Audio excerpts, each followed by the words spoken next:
Hello, good afternoon. My name's Rod Boswell. I'm speaking to you from the leafy capital of Pakistan, which is Islamabad. I'd like to welcome you to our School of Tomorrow panel discussion. Today, we're going to be looking at the all-important topic of examinations, and specifically the notion of examinations being the ivory tower. And are people really defined by their grades? They're defined by phrases like star and A star and distinction and all those things we tend to talk about in terms of success. And what I'd first of all like to do is to invite, to introduce you to my panel today. Now, the last time I was on, I got an all-woman panel, and to go one better, the organisers today have given me an all-student panel. So I have the reckless wild youth of the Beacon House School Group today. I'm going to start by welcoming in Ivan. Ivan, would you like to introduce yourself, please? Yes, okay. And my name is Ivan Tan Ming. I'm from Beacon House 39, Malaysia. And I'm very honored to be able to discuss topics here. Excellent. Thank you, Ivan. You're most welcome. We also have Kashmala. Kashmala, would you like to introduce yourself? Hello, I'm Kashmala Omer. I'm currently an IB student in Karachi, PCHS campus. And I think the topic that we're having today is an extremely important topic. And I'm happy that we're getting a chance to put in our opinions on this. Excellent. Thank you. You're most welcome, Kashmala. We also have Hasan Ahmad. Hasan, would you like to introduce yourself? Yeah, hi, I'm 17 years old and I study as an IB student in TNS, Beacon House in Lahore. My hobbies have to do mostly with public speaking and debating, and I have a very devil's advocate kind of stance on the topic being discussed here today that I don't think most of my peers would agree with. So I'm very interested in what we're going to discuss today. You're most welcome, Hasan. And last but by no means least, we have the very cheerful looking Rabie Haider. Rabie, please introduce yourself. Hi, I'm Rabie Haider. I'm from Beacon House, Oman, and I'm very grateful to be able to discuss this great topic here. You're most welcome, Rabie. Thank you. Okay, so without any further ado, we'll start off with our questions for today. What I'd like to begin with the panel is that is there a need to rethink the high-stake external exams that are often done with most students around the world today? And within that, I want you to think about, are 100% kind of exam-assessed courses still the way to go? What about things like the SATs for university entry in the US? And also, lastly, in some countries, and what I can think of is Finland, there's a great deal of emphasis placed on teacher assessments. And I suppose the question we could ask is, could that work elsewhere? So I'm going to start with Ivan. Ivan, what are your thoughts on these big high-stake external exams? Well, of course, because of the pandemic, everyone starts thinking about whether this thing would be permanent or it could be temporary. So it's definitely understandable to start thinking about whether we could, get rid of this external examination. But I don't think we should make decision too quickly, because we're not entirely sure if this pandemic is going to go on for a really long time. It's just been like 11 months, and I think that we should start thinking about how this thing could go on forever, but do not take the decision too early yet. And as for whether 100% assessed course would be the way to go, well, staying at home, I thought about many of the flaws of the 100% assessed course, because we should not solely rely on a full 100% access course, because in exam, students are already prepared for that specific exam or assessment. So more or less, they already, if a student is not prepared, they would be relying on their own personal knowledge. But in my personal experience, doing exam, I usually start to forget after the next day, which is not a good thing. So therefore, I would recommend to really test them on the spot. Like a sudden internal assessment would help teacher to track students' progress and everything. And if external examination were cancelled, this would greatly affect the SAT, because SAT mostly rely on a full knowledge course where you have to test students on their knowledge. But if it's without SAT and without external exam, student would not be, no, the SAT would be just a slightly useless, because now we start to think that knowledge is not everything. Quality matters as well, right? And as for the fact that you said Finland has great emphasis on teachers' assessment, well, Finland is listed as one of the best education system in the world. And because teacher has, the school has shorter school day, teacher make a decent wages, and so there's basically no homework, right?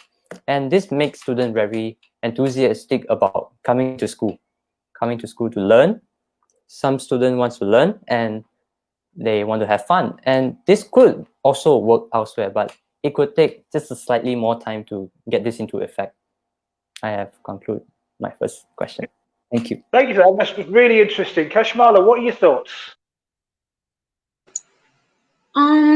What I believe is that the fact that they are high stake is the point that a child's whole career or his admission into universities and colleges does depend on the fact on how much grades they're getting in the external exam. And I think that's too much power over one examination.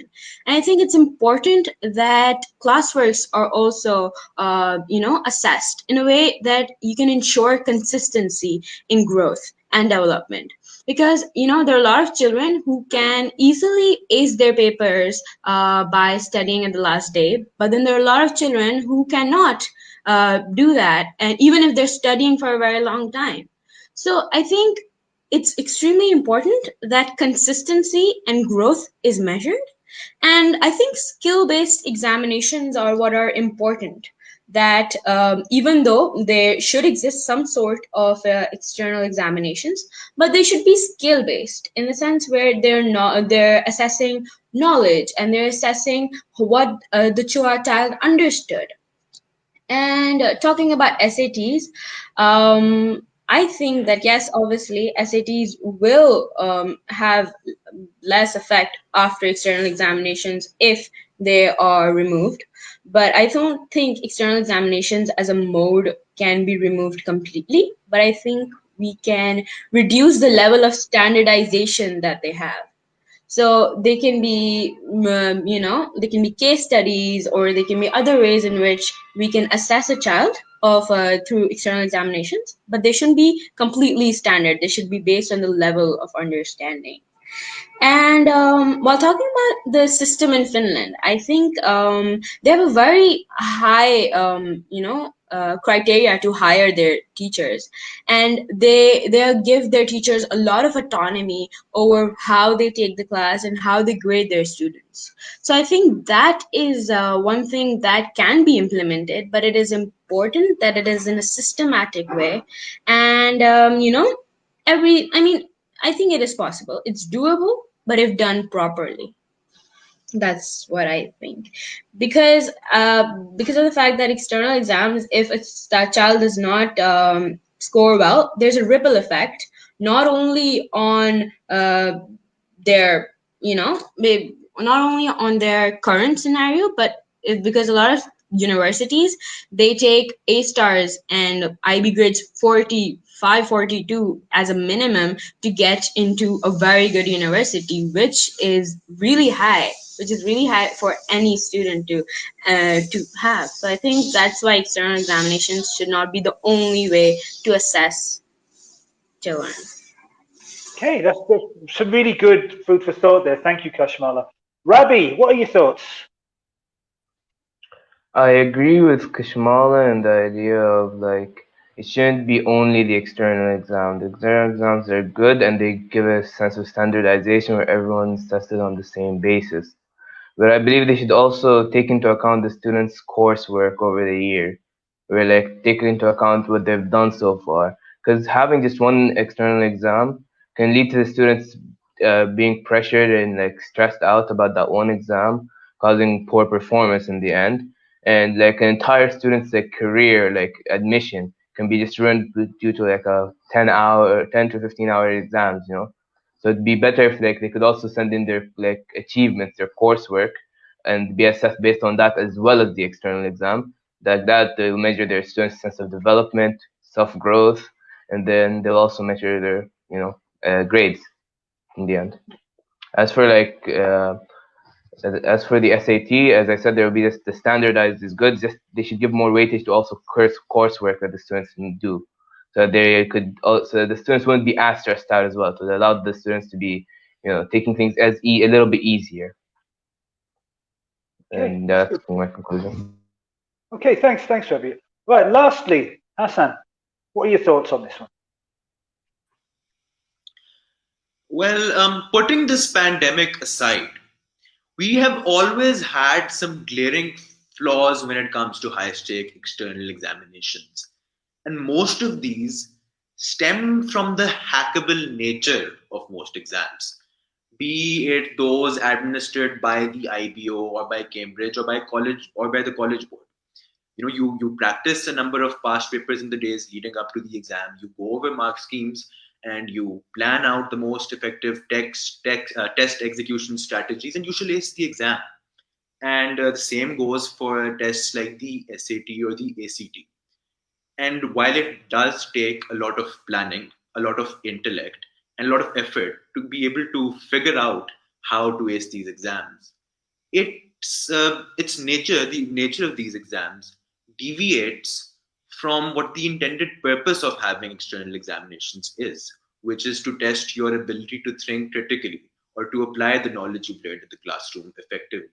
And it goes more into how well of a test taker you are, or how you're able to deal with a high stress environment, how nervous you are. And that isn't the goal of what you're learning in the classroom. Therefore, there shouldn't be this dichotomy between what you're applying in an exam hall and what you're learning in the classroom. So instead of measuring knowledge, you measure test taking ability. And to change this, we need to reduce the crackable nature of high stake external examinations. That should be our priority. For if we implement that, then we can have, as the other speakers have suggested, skill based assessments and assessments which can't be hacked using past papers or mark schemes, but instead be tackled through actual application of knowledge or through case studies that will study on the spot in the examination. Okay, excellent, thank you. Okay, so some interesting stuff there, and I think that what seems to come out of the points that I've heard raised, it seems to be that the pandemic has played a really big part in forming some of the opinions that are here, because of course you're not the class of 2020, but you are the ones that have to follow on afterwards, and I can imagine that brings a different kind of perspective to the notion of these high stakes exams. Okay, moving on. Second question for you, something else for you to think about. If we are really kind of serious about looking at alternatives, should we stop using grades as our sole sort of yardstick of student achievement and learning? And if so, what do we use? I mean, because some of you have mentioned internal assessments, some of you have talked about the type of skills-based approach to assessment. So if let's say, for instance, that next year, your year, we ban grades altogether, and we don't have exams. So how do we measure your level of attainment from 10, 12, 14 years of education? I'm going to start with Rabie this time. I don't think like grades should be the only thing to like be used to judge a person, but instead they should also use their experience or like non-academic activities that they do. For example, in like I heard in the IB, you're required to do 150 hours of non-academic activities, including like sports, charities, or like acts, community service and such. where like you have to do some like non-academic activities. So I think that should be taken into consideration because that stuff builds your like what's it called? It builds your personality and your individuality, allowing you to become a person of your own, an individual, a unique person, which is needed, especially like when universities like applications for universities. I, as an A-level student, I didn't know we needed non-academic activities and thought like it's fine, I just need my grades, which ended up screwing me over in the idea of I had to now apply to many like non-academic activities. But like for example in the IB, as I said, you have to do 150 hours of non-academic activities, so they're prepared for stuff like interviews and stuff like interviews. This portfolio section and the write-ups which they do for like university applications which are necessary. So these are important things that build up your personality. University require you to have a personality that is good. Also, being part of the society, you need to have an individuality and a personality to be able to share your opinions. Okay, thank you, Rabie. Ivan. Yes, so, well, you see, grade has been a big part of our life. A letter or a number has been able to define whether we are going to pass or whether we are going to fail. But grades only show the knowledge side of the student. It only show whether they are able to have retain that memory, retain that knowledge that they have. However, achievements, they are not defined by a grade or a number. So I think achievement of a student, such as like certificates, anything that they do outside of school, charity and everything should be taken into consideration to know that the student is successful. Because grades cannot show that you do charity work. It's just that the student does charity work because of a specific certification or whatsoever. But grades, only shows the knowledge side. It doesn't show the quality side or the personality of the student that they have. So therefore, a student quality should be taken into consideration as well, because that shows whether they are capable of doing something or not. Yes. Okay, thank you, Ivan. Hasan, what are your thoughts? Well, the notion of a system of achievement, of measuring achievement, that completely foregoes grades or external examinations as yardsticks of student achievement paints an extremely rosy picture for students sick and tired of sitting exams. But the moment you ban these grades, like you said, or you end the standardization that has ensured equality for generations of students.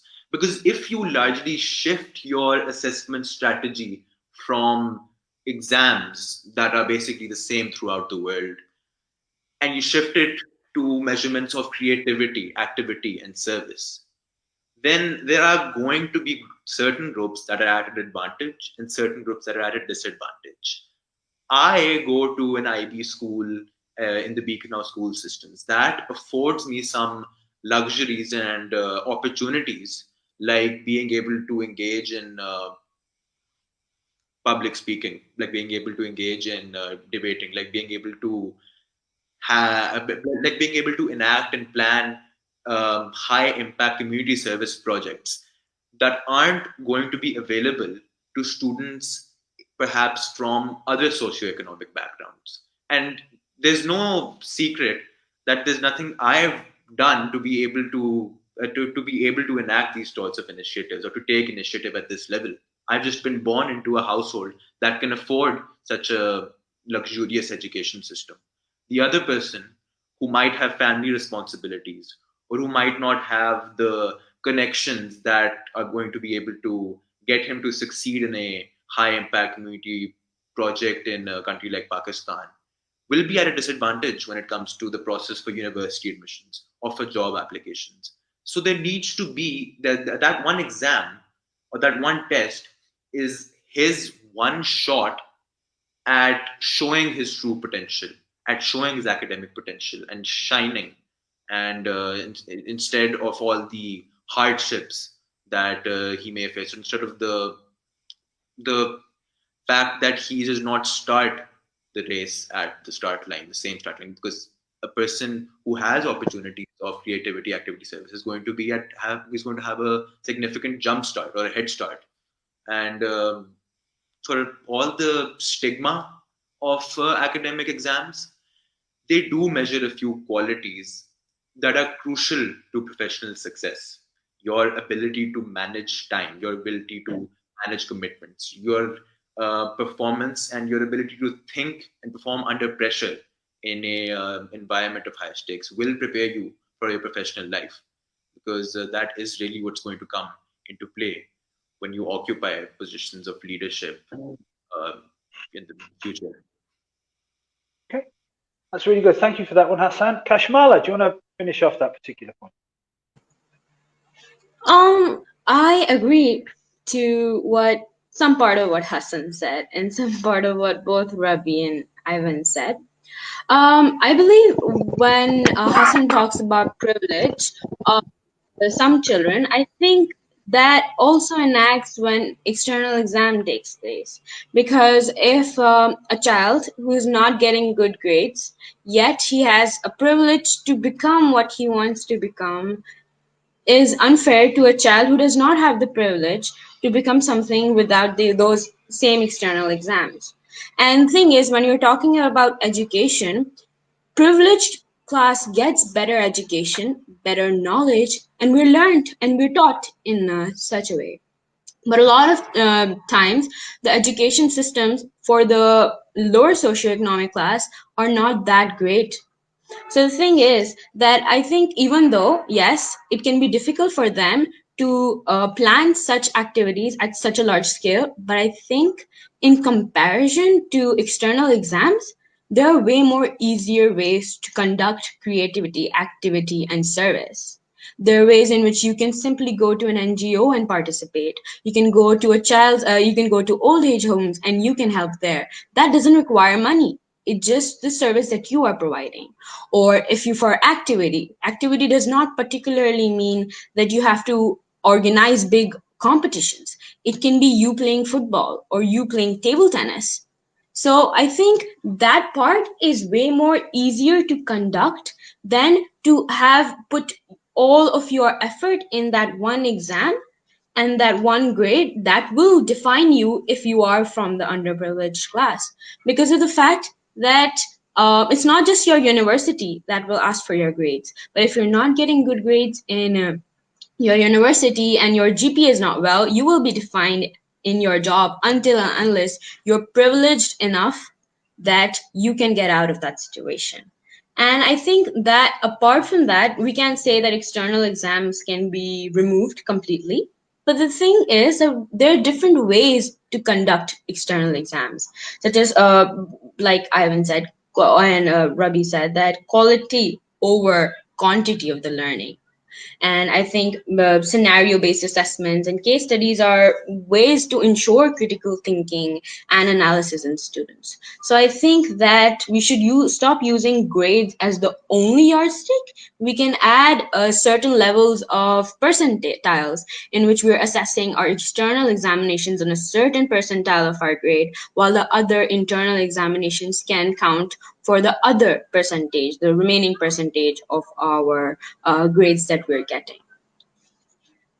Okay, thanks for that, Catherine. And one of the things I think that's been raised in that discussion is the notion of equality. That Yes. And it's good to see that you're being mindful of that. You're being that you're conscious of, and something that Hasan said is absolutely right. The IB program is a seriously expensive exercise to go through in comparison to other ways of getting an education. I think it's really important that the points that you raised there in terms of how you felt about the equity of that and about the fairness of that. Okay, thank you for that. That was great. I suppose there's an opposite side to the notion of these big high stakes end of program exams, and that's to look at a more incremental approach. And one of the ways that it's done in some countries is that programs are modularized, and that you take a test at the end of each module instead of the entire course being tested at the end. And it's quite common in many countries. And I can remember that GCSEs in England used to be like this. They were called modular programs, particularly math was a modular course. And I suppose what I'm asking is, do you think that we should consider possibly a return to the idea of chunks of assessment rather than one or two big exams? And if we're going to do that, if we're going to say that passing something happens early in the course, passing something else happens late in the course, should you be defined by your age at the point of graduation? Because obviously we expect you to do your IGCSEs or your O-levels around about the age of 16. We expect you to do your A-levels or IBDP around about the age of 18. So if we're going to kind of modularize courses, if we're not going to do high stakes exams, is age a factor? Should we pay so much attention to this notion that if you're old enough, you're good enough? Do you want to start us off on that one this time, Kashmala? Sure. What I believe is that I think age should not define or determine the point of graduation, because of the fact that if a person, I'll take an example of a doctor. If a doctor, he has his degrees complete, yet he is not able to operate a ventilator, there is no use of that doctor at that point of time, or even in the point of time in a pandemic. If a person of the profession does not have the skill to perform the needs or the requirements of the profession, then there won't be any, it won't be that helpful. So it's better that our skills and the level of our skills are assessed while we're being graduated. So a lot of my focus and my belief comes on how well I am in conducting certain things, or how good I am in the practical approach of it. People can be very good at reading books and studying from the book and, being able to ace it. But the thing is, it is actually way more important to implement it properly. That is what actually brings out or, creates the need for it. And talking about modular assessments, I think that is really important to come back, because of the fact that, as one of the speakers said, that if we are studying, like, let's say 1 week before the exam, still we will forget after the exam that we've given, because we ourselves have so much pressure and so much to memorize and so much knowledge once bombarding on our head, that our memory is not trained to remember it. So when we are having chunks, it is easier because we know that this is one thing that we have to understand, and then we implement, and then we go forward in deep study so that we are able to understand it completely. So when we have that level of understanding, we're able to properly implement that thing, and that skill is with us for a very long time, and that thing is with us. Those knowledge that we are learning is with us for a very long time. That's what I believe. Okay, thank you for that, Kasha. That's great. Hasan, what are your thoughts on incremental or modular learning, and also the idea that if you're old enough, you're good enough, which seems to be often the case? When it comes to age determining your point of graduation, I think it is high time that educational systems realize that the development of different people's brains occurs at different paces. You have late bloomers and you have early bloomers. If you have specific ages set for a person's graduation, not only from high school or university, but from preschool and from primary school and middle school, then you will force a person who would potentially not have developed to the point necessary to progress into the next phase of his or her educational life, and without the necessary basic skills that he or she would have learned in primary or preschool.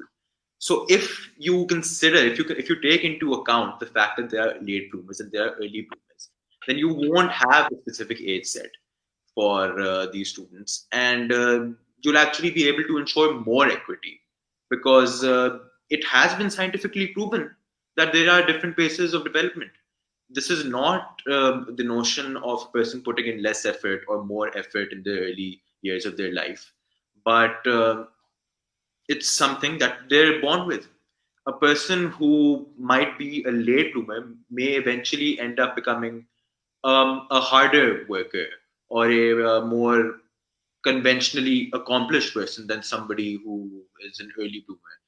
But education, a bit of an educational system that forces rigid limits on age wouldn't allow that late bloomer to progress with the same level of intellectual curiosity or with the same level of progression that the early bloomer would. When it comes to the conflict between, or perhaps the dichotomy between modular assessment and formative and summative assessment, then we must realize everyone has bad days. The most well prepared and well read of students will inevitably perform poorly or less than their potential on an exam due to any number of external factors like stress or distractions. But on the other hand, professional life is not forgiving. There will be instances where it is the work of one day or one moment that determines your success or failure. For example, a defense lawyer may have put in an exemplary amount of effort in defending his case in the days preceding a verdict. But if he fails to make a convincing closing argument, there is a high probability that he'll lose the entire case. This means, in taking into account the cutthroat, highly competitive professional world, that if we prevent the inclusion of some level of summative assessment in schools, we would be robbing students of an experience that could help them prepare for the real world. Despite this, modular assessment is necessary because it tests the skills that summative assessment sometimes doesn't test. When I take my own example, I find giving summative assessments to be to be a very easy process, right? I love giving exams, but I hate internal assessments, which is why it's probably not the most convenient decision for me to do the IB. But I hate them, but they teach me a lot. They teach me how to manage my time more effectively and to allocate my time throughout the year, not just in the weeks leading up to the exam. And you then prevent students, like Kashmala said, who prepare for their exam the days leading up to an exam, prepare for their subject in the days leading up to an examination, and ensure that they're practicing and they're in the know and they know what they're learning throughout the entire year. You don't have that hackable nature of just 1 week of studying and an A star. So those are my thoughts. I just pick up on a point you said there, Hasan, about hating internal assessments. I don't think you're alone in that amongst IB DP students. I know that my DP manager, Miss Aaron, is going to have a very interesting December, January, February, and March, chasing after people for completion of some of those internal assessments. So I completely I get your point there. Rabie, what are your thoughts on this? I agree with Hasan and Kashmala when it comes to the modular assessments, where it'd be better if they were to be back, because as Kashmala said, most students would memorize just before the exam and then just forget it afterwards. So that's bad because they're not learning, they're not understanding. They'll have to relearn it again, and they would just rememorize it and regurgitate it back into the paper. It's not learning, it's just memorizing again and again. But then, like, if we were to keep it in modular assessments, it'd be easier to learn things in chunks and examine them as well as assess the students on how well they're doing. It brings back the idea of like the students are developing and like having their self growth as they do the exams. This modular assessments allow them to just grow further and further as they go, which is better and easier for the students when it comes to the pressure and the stress. As for like the age problem, I see it as that like as Hassan said, most people have their own pace when it comes to development. They learn. Some people learn slower. Some people learn faster. So it'd be better. It's just that do not keep like a too rigid of a age limit, and let it so that people can join to these certain like parts of education whenever they need to, whenever they feel that they are able to. Okay, thank at you. least. And Ivan, last point with you. Yes, so coming to the incrementally increasing the base of formative assessment, I think that it is a good thing to incrementally base on formative assessment, because you see, assessment and test is not to allow students to know where they are lacking, but instead it's for the teachers to understand, right? So if students start taking formative assessment, teachers could understand where they are lacking in.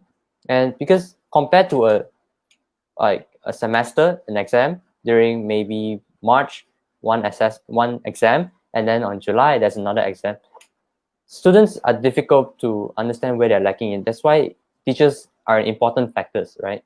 So taking formative assessment, teacher would be able to understand where the student lack in, so that during the next lesson, when it goes on, teachers can help students when they are learning. It could help them because that would specifically help the student in need. And compare it to exams that are in just spacing in March, then July, then on September, that it's difficult for a teacher to really understand whether the student have progressed or not, because just as what Kashmala said, they could memorize a day before the exam and forget it. So what's the point of learning the thing that you have learned in the book if the next day you're just going to forget it? Or if the thing that you learn is actually going to be applied in real life. So that's some things there that we need to think about as students and teachers.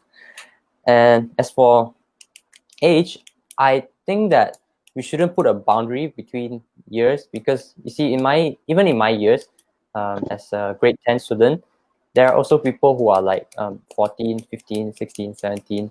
So it's a good thing, instead of just, if there's 1 year, only a specific age limit should be there. I think everyone should get equal chance, because just as what Hasan said as well, late bloomers and early bloomers. So I think that you should let them be their own way. Some people may be more advanced, some people may lag behind or need may require teacher's assistance a bit, right?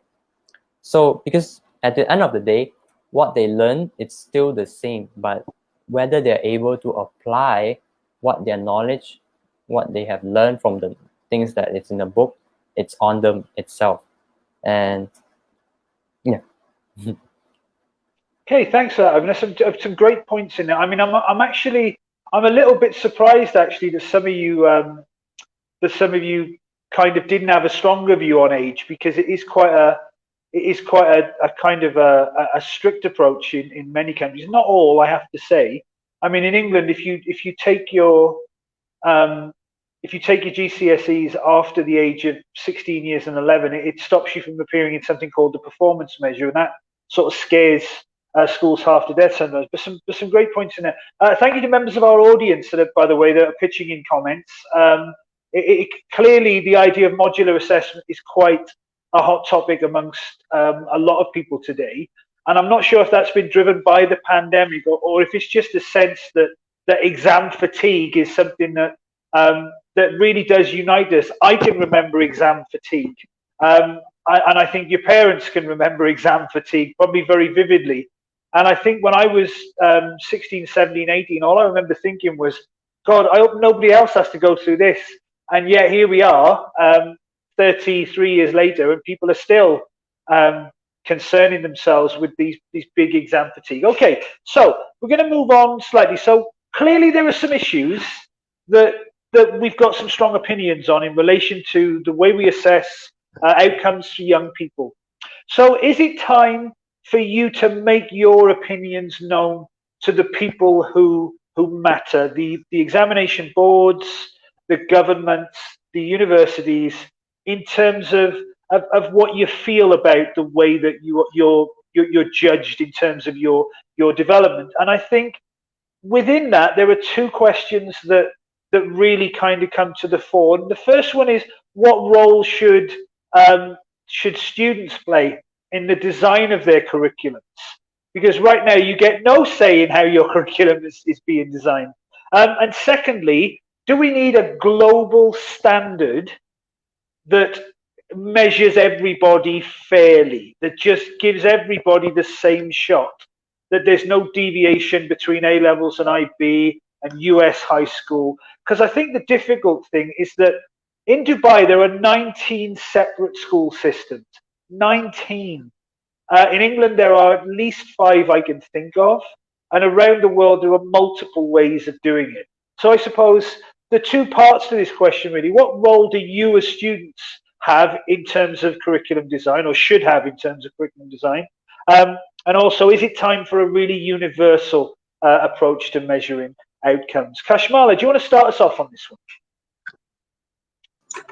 Yes. About the time to raise our voices. I think yes, it is extremely important that everyone knows what our wants as students are, and even though the things that we might suggest are probably time consuming, but in the long run they have a lot of benefits if done systematically.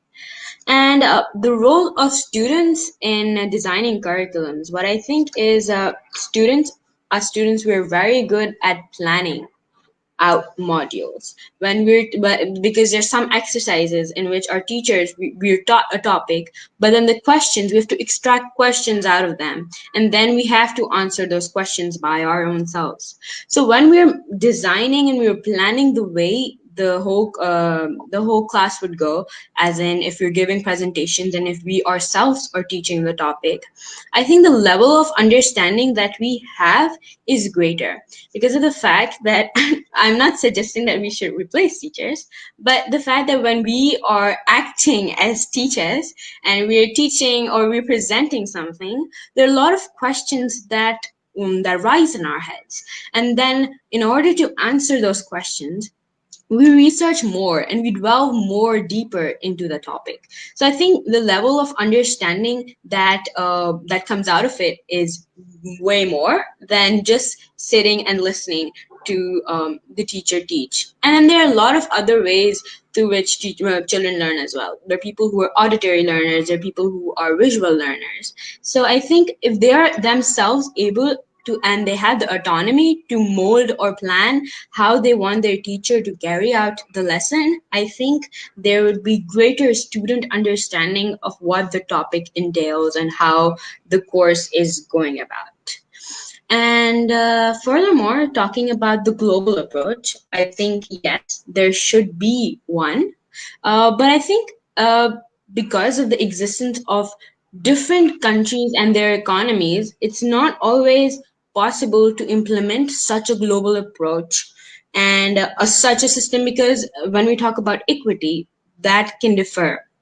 So I think we can have, rather than just having, we can have a more holistic approach to, in where we're taking into consideration low developed countries or low income countries along with developed countries. So guidelines are ways through which we can holistically cater to both of them, in which we're not making them too ambiguous, but we're also not making them too narrow for everyone to follow. I think that can be a little different. And I think teacher evaluation should be a one way in which we can standardize, or if not standardize, then a way through which grading systems or ways of assessment and evaluation of children can be taken forward. Okay, good. Thank you. Ivan, what are your thoughts on this one? Well, I definitely agree with Kashmala that students should speak up and let their voice be heard, because every student in a class, some students may be shy and they don't speak up whether they understand some specific stuff or not. And because a sudden transformation to policy could cause chaos, because student takes time to adapt to specific changes, and if a change suddenly happened, school would have to change their policy. And policymaker rarely, I don't think any policymaker actually teach in school before. So how a student adapt really depends on the school policy itself, whether teacher are teaching well, and it should students should speak up, because we shouldn't stop students from voicing out whether we want changes or not. And because students may be like 20% of our population, however, they are basically 100% of our future. So what suits them, it's really important, because instead of just knowledge and knowledge over again and again throughout the day, we should find their hidden talent that are really hidden, that could help them significantly in life. And as what students should play in curriculum design, it's that students should, as what Kashmala said as well, students should be able to plan their day ahead. In my school, during my English class, we have presentation where teachers ask us to present on specific stuff, because that help us to understand more. As we teach, we understand more than the person that's listening. So as Kashmala said again, that's visual learner. So I am personally someone who read. So some student may like something from the screen, and that's helpful if the student knows. And because of this, student can, because the school system are built in a way where there's like a range of subject that it's limited. And because of this subject, students should be able to suggest what subject can be there, because students then can explore their talent in that subject itself. Because something like creativity, how do you find something that's creative? How do you define someone is creative or not? That's something like in art, whether there are ideas, and in science, it's like whether their ideas are valid or something that's critical or not, whether they solve a problem really well or something that is not good enough. And as for a global approach, definitely, because you see, we always take knowledge, we always take grade as the knowledge part. So, but see, so many people's talent has been not recognized, because we only take knowledge.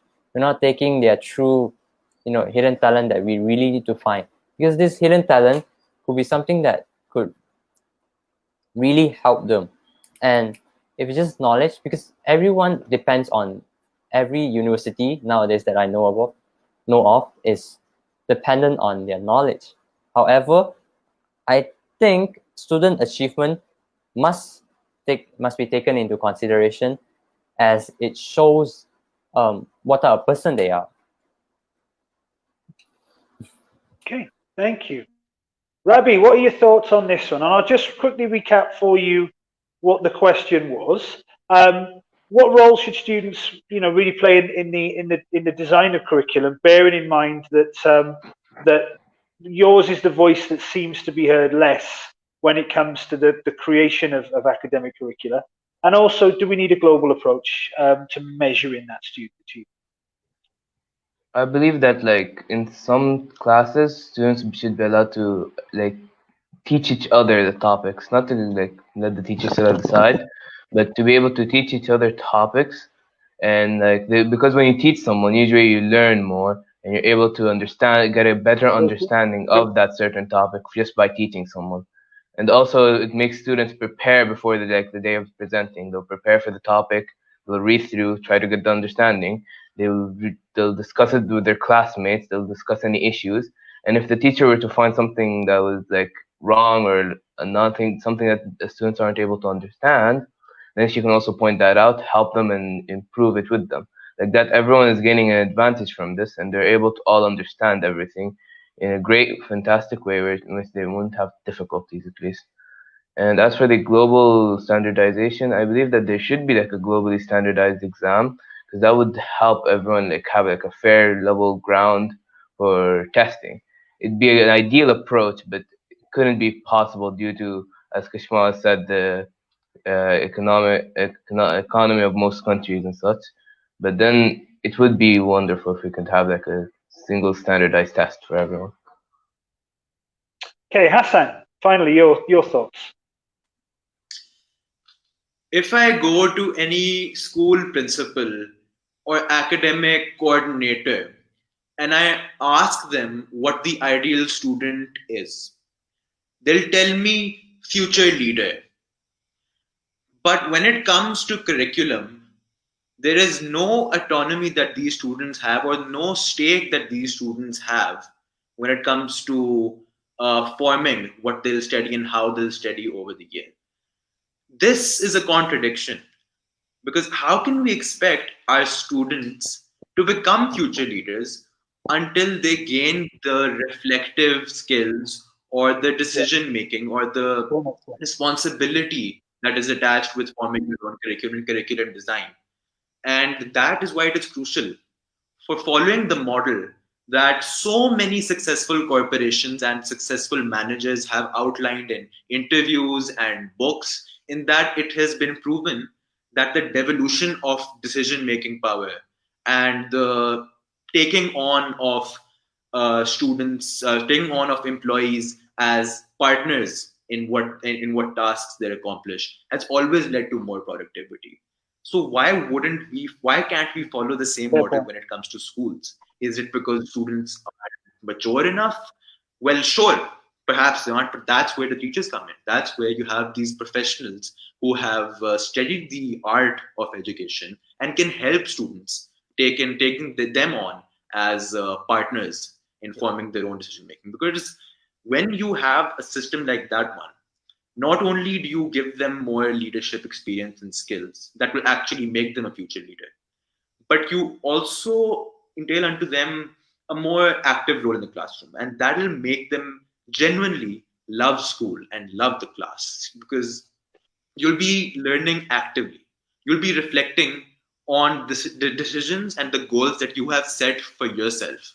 So it is absolutely crucial that we have that sort of student agency in the classroom. When it comes to a global approach, I'm extremely fascinated by the model set by Finland in their phenomenon-based learning. For they disregard the notion of subjects of different disciplines, but instead they take on problems that the students themselves want to solve, like perhaps climate change, and then they apply skills and interdisciplinary content to solve these problems. And this prepares them more for real life, where there is actual interdisciplinary application of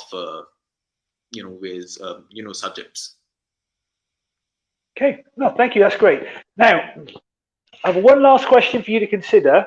And looking at the time, I'm going to have to ask you to be really succinct with your answers on this one. Okay. So, last question. How will universities worldwide kind of evaluate the applicants that have arrived with them in 2020 and indeed in 2021 as well? How will they be able to evaluate those, bearing in mind what's happened on the exams? So should universities perhaps be setting their own entrance exams and not necessarily relying on what comes out of schools? And some of them do already do that, by the way. And also, could students kind of build their own record of achievement? Rabie, let's start with you this time. I think students should make sure to send a record of their achievements, because then they're able to send over all the information that they think is necessary, the information that can qualify them. It could also, if someone was going to major in design and arts, if they were to make their record that they created, they're sending over designed well and well made, it will show the university that these people have experience, they have the ability to do things like that, as well as the fact that it will just make everything easier for the university, because then when the student sends their record, they could also show their personality in that record by personifying it a bit, making it a bit more personal, more individual, and more unique, which could help their case a lot most of the time. And as for the entrance exam for university, they typically already do that, as you mentioned, and it is a good way of measuring a student's grades, as well as the fact that most universities don't focus too much on grades. A few of them do, in which they focus on a high grades, but then a lot of them, they focus on the student's personality. They want the student to have an interview with them, the write-ups, the portfolio, and many other things. They also make sure that the students have had non-academic activities done. And it's very great for some universities to do that. Okay, excellent. Thank you. Ivan, what are your thoughts? Okay, so instead of just external grades, we should look at other factors such as something that's called soft factors. These soft factors are something like certification and participation of like non-academical event, just like what Rabie said, and other things like recommendation by recommendation, extracurriculum activities, because you see external grades only show a small part of the students, but as you see other factors like certificates, it shows the almost the full picture of the students.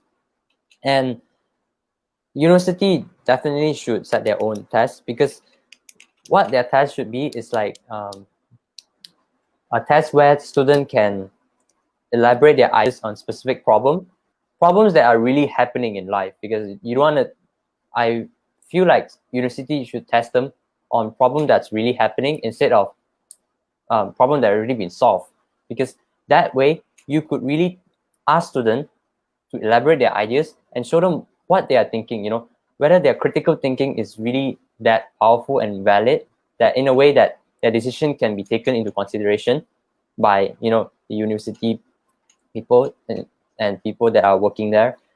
And this tests the student thinking skill, right? Instead of just falling on the knowledge side, because it's always knowledge nowadays. And students could build their own record of achievement, because only the student would know their own achievement. They have their own list of achievement, and they should also ask the teacher for assistance to build in a way where it looks very neat and nice for testimony. Okay. Thank you for that one, Ivan. Hasan, I'm going to need you to be really, really quick with your answer on this one. I'm sorry, but please continue. No problem. When it comes to the reliability of external grades, the only reason that they've been given so much importance is because of accountability and because of standardization, because they can't really be cheated on to that extent, or they can't really be marked over, because the batch of 2020 will always have a question mark hanging over their heads as to whether the results were valid, whether an actual testing environment would secure the same grade. In order to solve this problem for future classes and to, in the absence of reliable examination, ensure that universities can assess students effectively, we need the help of schools and these educational organizations like the IBO in Cambridge to ensure that there is a detailed process of documentation that includes formative assessments and various qualitative, quantitative criteria that can measure a student's proficiency in a subject or in any sort of thinking skill, that they can send to the universities and have the same level of reliability and accountability that external grades have. Because if we have separate university admissions tests, then it'll be an unnecessary extra burden on students, and it'll force them to suffer in both their school studies and in these potential tests. Okay, thank you for that, Hasan. Really quickly, please, Kashmala, what is your final thoughts on this one? Yes, I agree to what Hasan and Ivan said. Actually, both that aptitude tests, they can be a little difficult, but I think that they are a good way to evaluate students, because of the fact that, then again, I'd say if they are there should be aptitude tests which are not standard and are according to the courses that they're selecting. So if they're such, so there will be better evaluation, because they'll be judging their skills and the knowledge that the students have on that subject area which they're selecting for.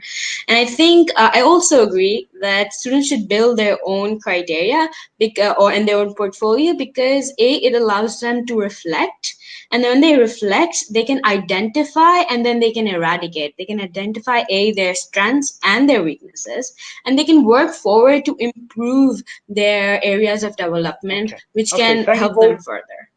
So thank you for that, Kashmala. Okay, so we are almost out of time. I'd like to thank our 4 panelists for today, Ivan, Kashmala, Hasan, and Rabie, for just making a fantastic contribution. And as one of our audience said earlier on, young people make up about 30% of our population, but you do make up 100% of our future. And I think that's really, really important to take away today.